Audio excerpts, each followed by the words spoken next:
The topi, the turban, the izzat, the honor, asking people to uphold that. It was a very emotional speech, but it also made you vulnerable to, taunts from your political opponents. He was going begging for votes. Well, I'm glad I went begging for votes, because unlike them, I don't think I'm some sort of Maharaja.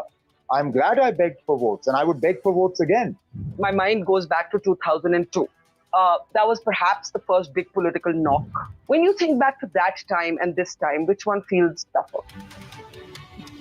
Is the Congress bringing some value politically to the game? I think it seems to be in their DNA. They work late. Unlike sort of us, I'm up at 6. The Congress only seems to start working at 10 o'clock at night.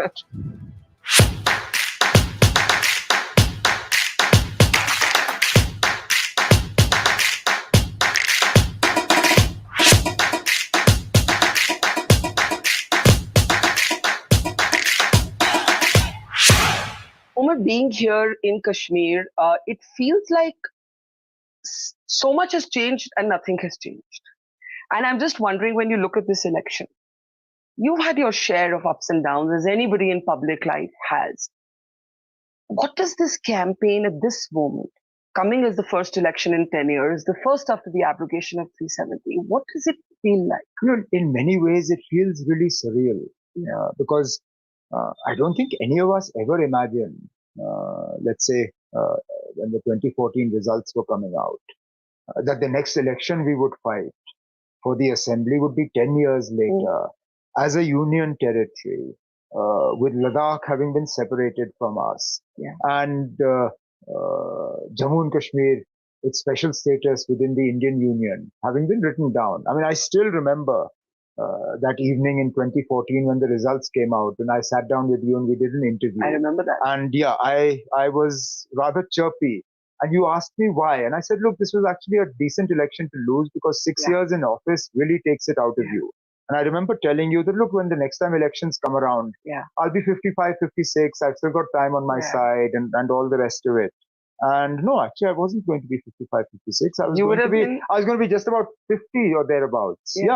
And I think you had 17 seats, if I remember this correctly. Was it 17? Yeah. And I said that, look, we'll bounce back from here. Who knew that, 2014 would stretch to 2018, and then an extended period of central rule and all the changes that have been foisted on us. So, yes, so much has changed, but then so little at the same time. How have these years changed you? You found suddenly, as you said, who would have imagined this moment? But you were also taken, like several other mainstream leaders, into detention, into custody. Your life changed. Your understanding of what freedom is changed. Are you a different Omar Abdullah from the one I met in 2014? Definitely. I don't think there are any of us who have sort of lived through these last 8-10 years that have not been changed by it. Most of us sort of adversely. Speaking for myself, I'm obviously sort of a lot more jaded, a lot more bitter. I'm less likely to take people at face value. Trust is broken. Trust. Yeah. People who I had put in a lot of trust in, colleagues of mine, who suddenly decided to up and leave with no explanation whatsoever. So it becomes that much more difficult sort of to trust, to rebuild relationships and so on and so forth.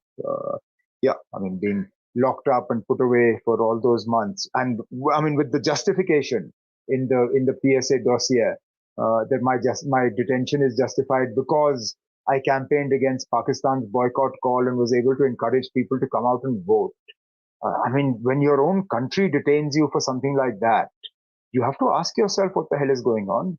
Did you ever raise the detention in meetings with the central government, with the Prime Minister, with the Home Minister? We've had one meeting with the Prime Minister, during which this was a topic of conversation. What did he say? That was the meeting in which he famously said, "Dil se duri aur Dilli ki duri, dono ko dur karna hai." Of course, after that, nothing happened. But when you brought this up, what did he say? Nothing.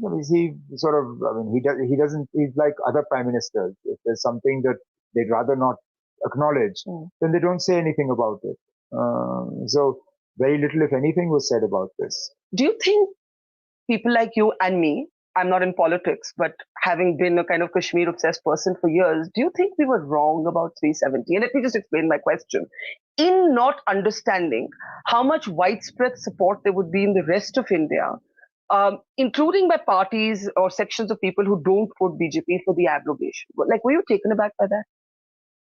No, I think the BJP has run a very clever campaign in sort of highlighting one or two aspects of 370 to popularize its writing down. उनका अपना झंडा, अपना संविधान, उनका संविधान, आपको क्या मुल्क में दो प्रधानमंत्री चाहिए, and stuff like that. That said, I think the BJP overestimated the popularity of what they've done because it certainly didn't translate into votes.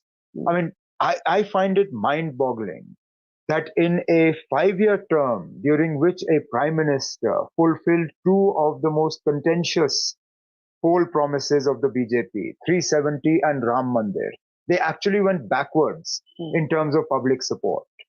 You would have imagined that 400 par would be something they would do in their sleep. But they didn't. They were reduced to a minority government. So what does that tell you? That the political reward was not as enormous as we have thought? Look, even immediately after 370 was written down, when state elections took place, the BJP suffered. They weren't able to translate these massive sort of poll achievements or rather campaign achievements into numbers.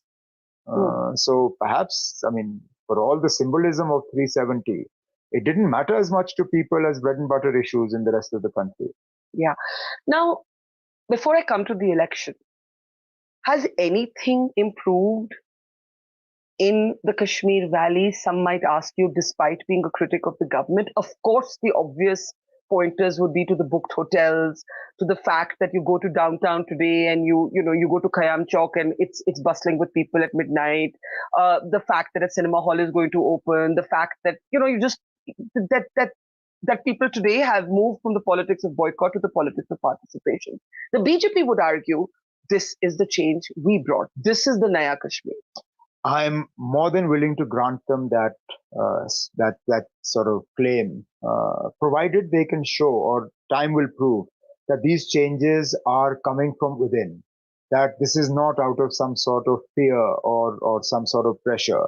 That the numerous arrests that have taken place, the large number of Kashmiri youngsters that are languishing in jails outside of J&K, the sort of weaponization of CID clearances for passports and government jobs and bank loans is not responsible for this. I mean, if all that is sort of put away and the situation remains the way it is today, this arbitrary dismissal from government service, the way in which people's homes are demolished and bulldozed in case there's a stone pelting incident, if you put all that aside and still things remain as calm as they are, then sure, I'll give credit to the BJP for this change in mindset.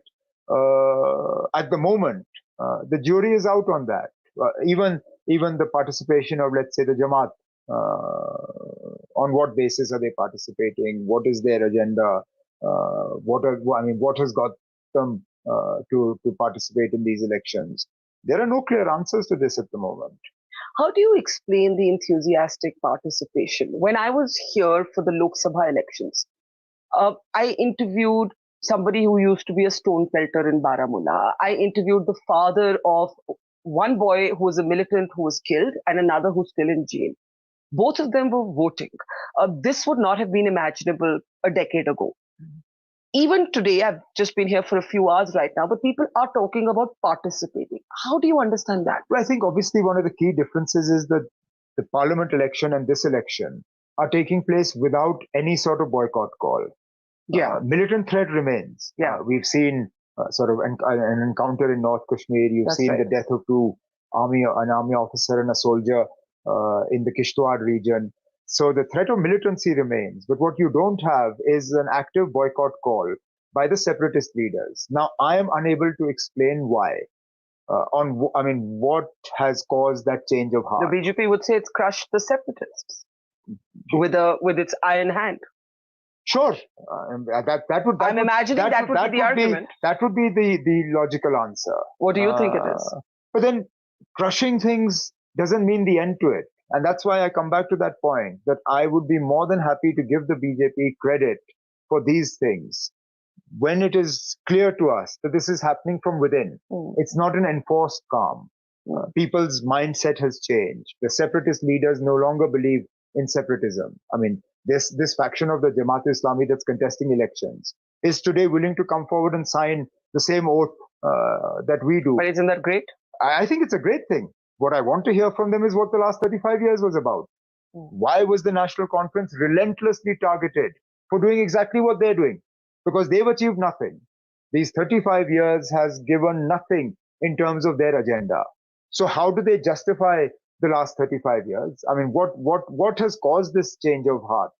And is there going to be any acknowledgement of the suffering, the bloodshed that their 35-year campaign has caused? Does this election feel like your toughest election in some ways because your heart is not fully in it? And I'm surmising that because previously you didn't show much enthusiasm for fighting an election for a union territory, right? You've said many times that people persuaded you to change your mind, and you changed your mind because you can't expect your party cadres to fight in an election that you're not reposing your faith in. But does it feel, for that reason, the toughest election because they'll say you're not there? Actually, no. I mean, once I make up my mind, then you put everything in then it? Everything goes into it.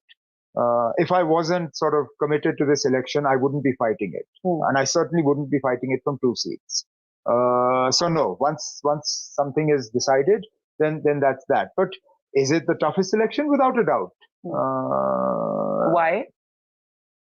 So again, because so much has changed, so much is uncertain. I mean, the very fact that just a few months ago I actually lost an election by a fairly large margin against what was clearly sort of a misplaced vote based on sentiment.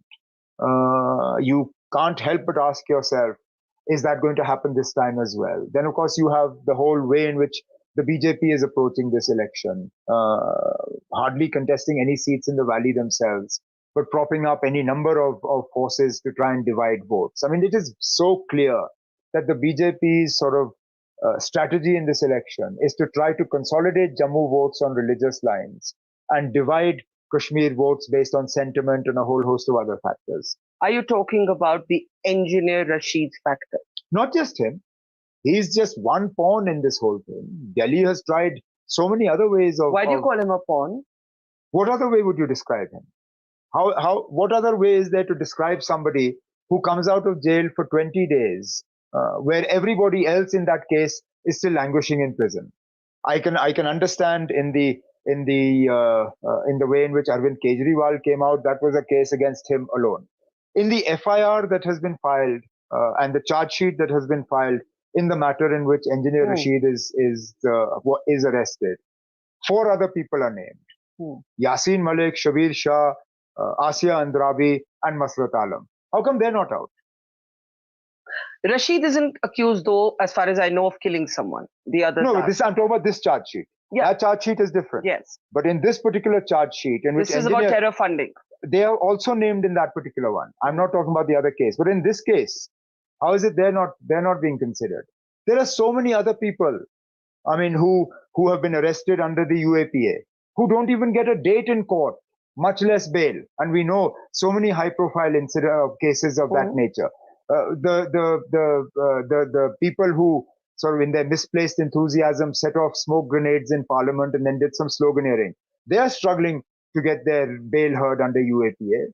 This guy, somehow the NIA quite happily sort of waters down its objections and he walks out. Let's assume for a moment that what you're saying is correct and this is a very planned release, both for the Lok Sabha and now. People still have to vote for it. People still have to believe in the story that Engineer Rashid represents. Now, for years, he's been an independent MLA. He used to, it's amazing that everybody's forgotten this, but he used to organize beef parties. You will, of course, remember that. I was in the assembly when my members saved him from being beaten up. Yeah. I remember when, they literally wanted to lynch him in the assembly.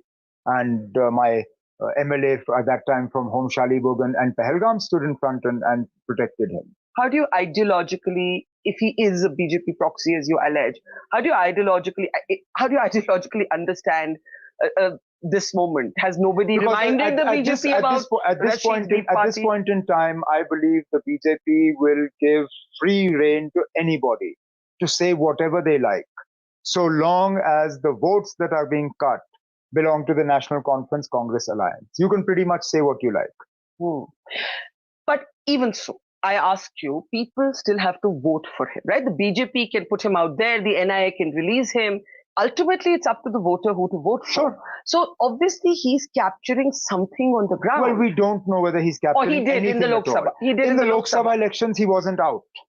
Yeah. So the symbolism of that election is very different from this one. That was sympathy about him being in jail. Look, his sons basically went out and said two things, both misleading. One, please vote for my father, otherwise he's going to be hanged. Now, the case in which he is arrested, the charges that have been framed against him do not include the death penalty as a punishment option. So that was an outright lie. The second thing they said was, vote for my father, we have to get him out of jail. That was a lie as well, because you do not come out of jail on the basis of votes. If you did, Arvind Kejriwal, Manish Sisodia, Hemant Soren, and so on and so forth, would never have been detained. So that was purely a campaign based on sympathy to tug at people's heartstrings and win votes. And now that he's out on bail? Now that he's out, look, the results will show. But so far at least, the response that he has got, whether in Baramulla on the first day that he came out of jail, whether in South Kashmir in the public meetings that he's had, has been far below what any of us would have expected. The fact that he's had to go and reach out to the Jamaat to tie up. Now, his politics and the Jamaat's politics are poles apart. This is clearly like a marriage of convenience, because he's not getting the response he expected. You know, I met some supporters, in fact, some candidates from his party, and they argued that perhaps there could be a hung assembly situation. They rejected, of course, the allegations that they're linked to the BJP. And I said, would you support the BJP in that scenario? And they said, well, there could be a few good people in the wrong party. Are you concerned that maybe there could be a hung assembly with a Jammu chief minister? Is that the plan that you think you have to counter on the ground? Is that the BJP's political master plan? Well, clearly that's the BJP's plan, because they've said as much. This is no secret. The Home Minister of India, while releasing the manifesto of the BJP, says that other than 2 or 3 parties, if we run short of the numbers, we will make them up with the rest of the people. The rest of the people include Sajad Lone of the People's Conference, Altaf Bukhari of Apni Party, Ghulam Nabi Azad of DPAP, Engineer Rashid of AIP, and all the other assorted independents that are floating around here. When the Home Minister of India owns them and says that should we fall short of the numbers, these are where we'll make up the numbers from. What does that tell you? You're saying the Home Minister of India owns these people you've He said as much. These are not my words. He didn't name these entities. No, but what he did do was name the ones he wouldn't tie up with, which are National Conference and Congress, and then he alluded to the PDP. Now, the PDP I don't trust, because in 2014, they went out and asked for votes against the BJP, and then went and tied up with the BJP straight away. So nobody's going to forgive and forget that so quickly.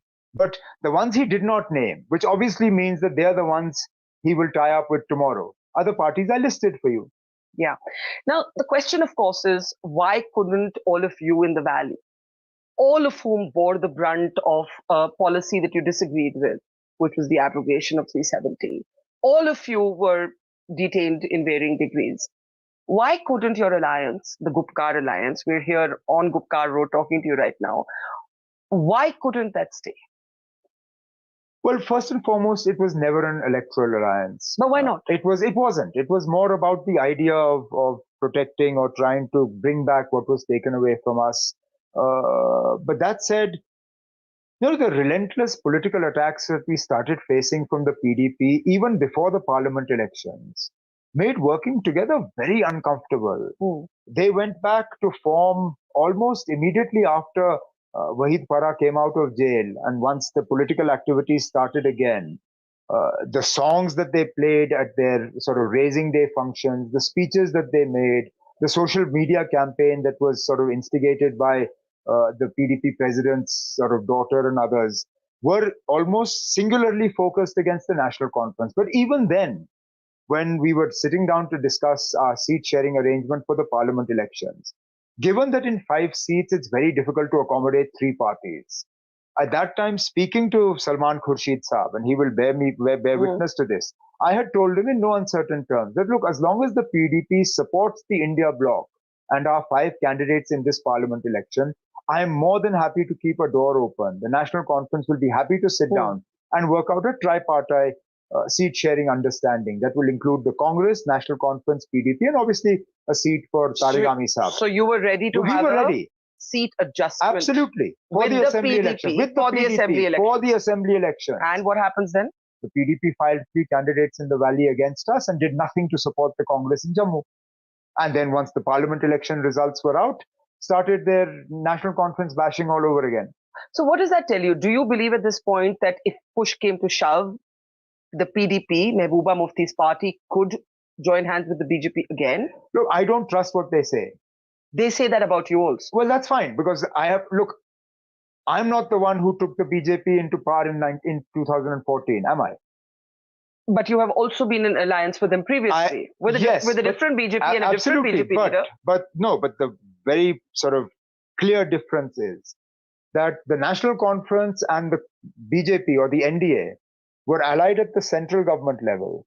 We didn't bring the BJP into Jammu and Kashmir. The PDP did the exact opposite. They allied in J&K. They brought the BJP into Jammu and Kashmir and had no sort of power sharing understanding in Delhi. Now, what was worse? Now, listening to you, one gets the sense that you believe that the entire sort of political establishment, either directly or indirectly, has one aim to somehow keep the National Conference out of power. Not indirectly, directly.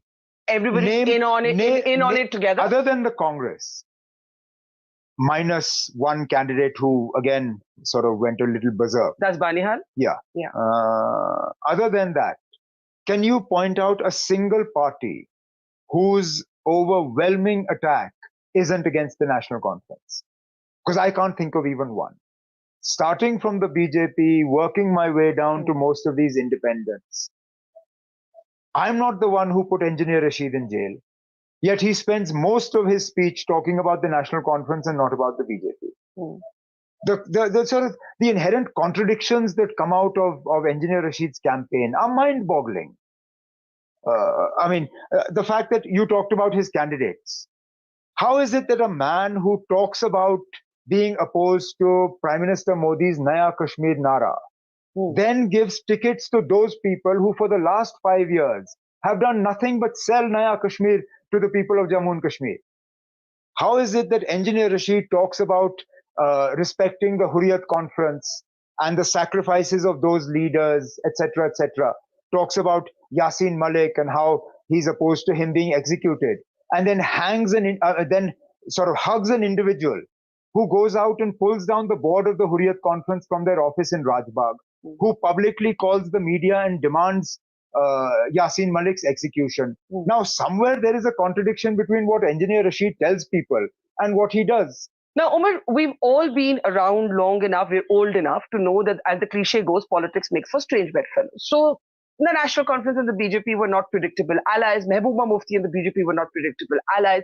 So, I have to ask you, do you ever see yourself, if it came to a matter of political survival, tying up with the BJP Actually, again? Tying up with the BJP would be the exact opposite of political survival. Today, Mehbooba Mufti is actually struggling for political survival because of 2014. Today, her daughter runs a serious risk of losing her first election because of 2014.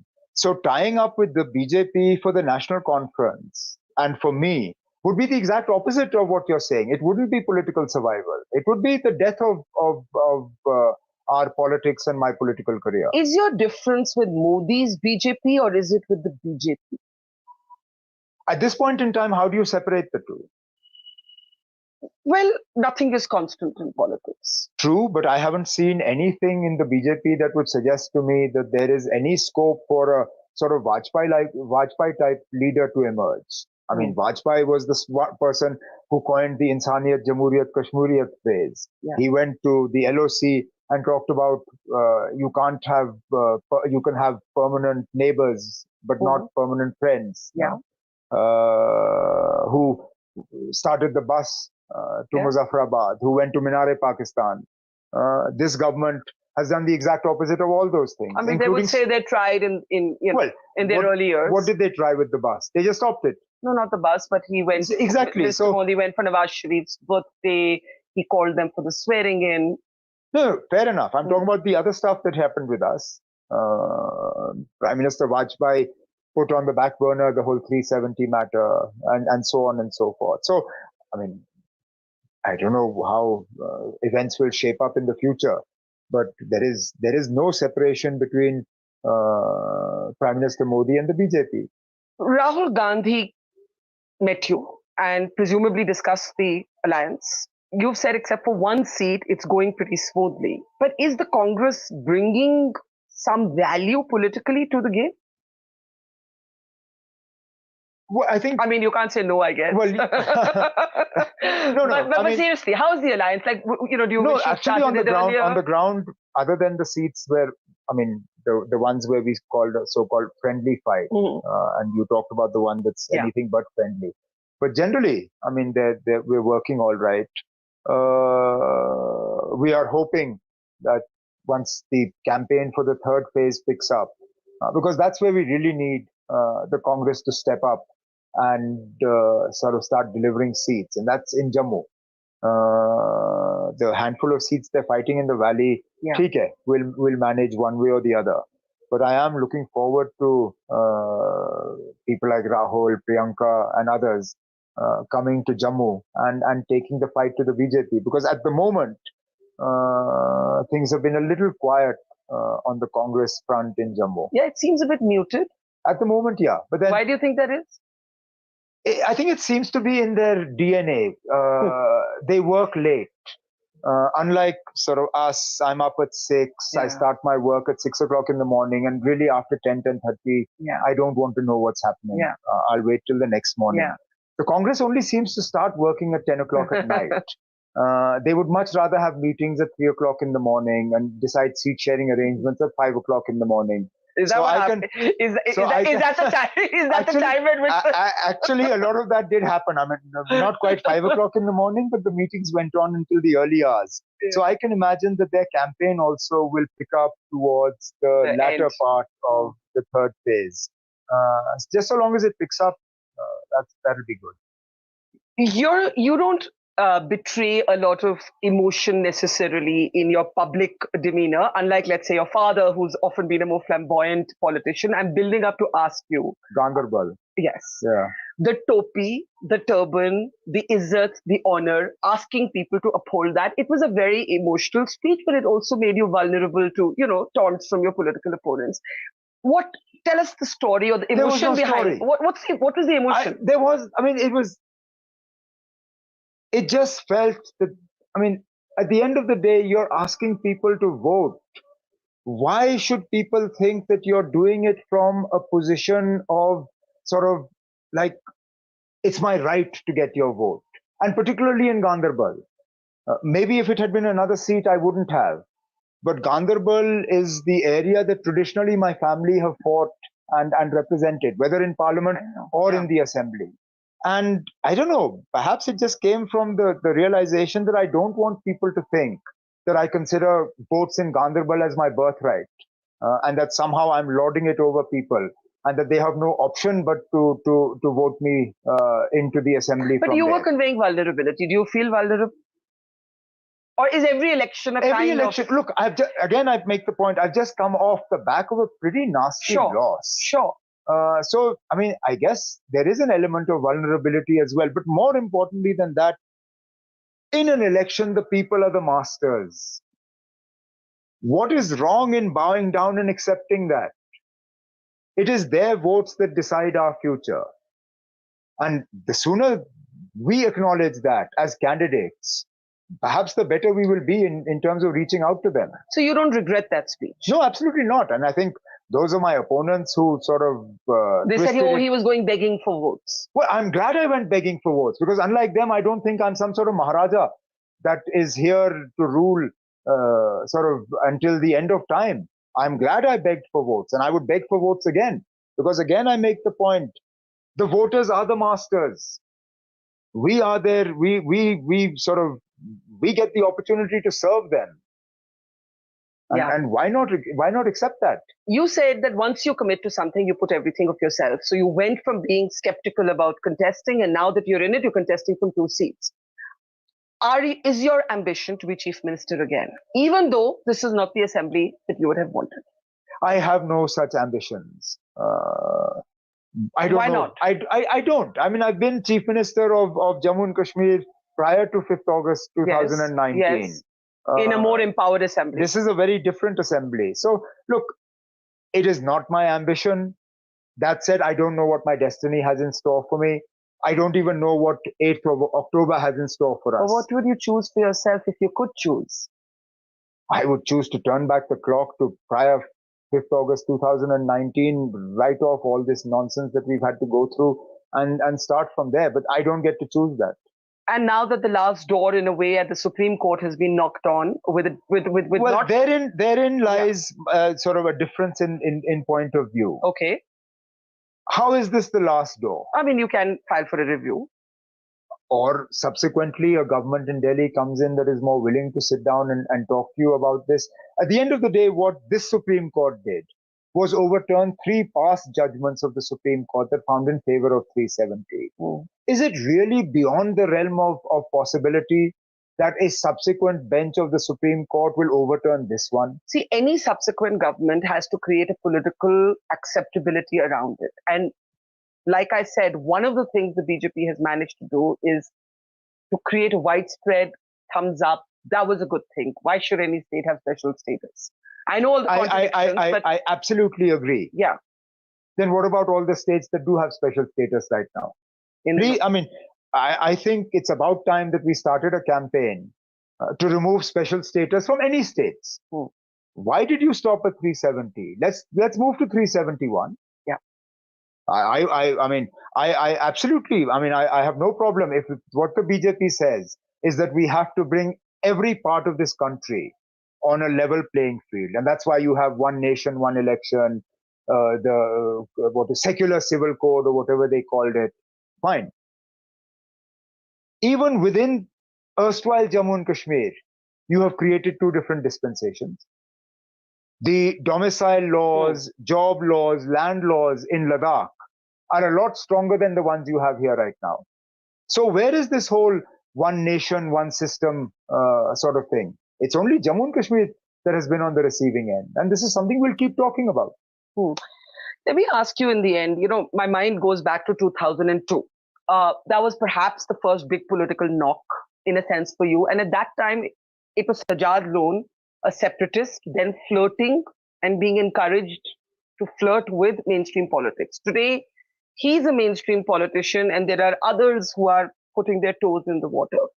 When you think back to that time and this time, which one feels tougher? Well, I think this time is probably a little tougher because there are many more of those dipping their toes in the water. New variables. Very many of them. There's a whole host of sort of different permutations and combinations that are sought to be worked out. Sajjad Lone, even at that time, his influence was limited to a handful of constituencies in North Kashmir. Even though he tried to grow, eventually that's where his political space has pretty much shrunk back to. It's quite possible we'll see the same out of these new permutations and combinations. But at the moment, they're untested.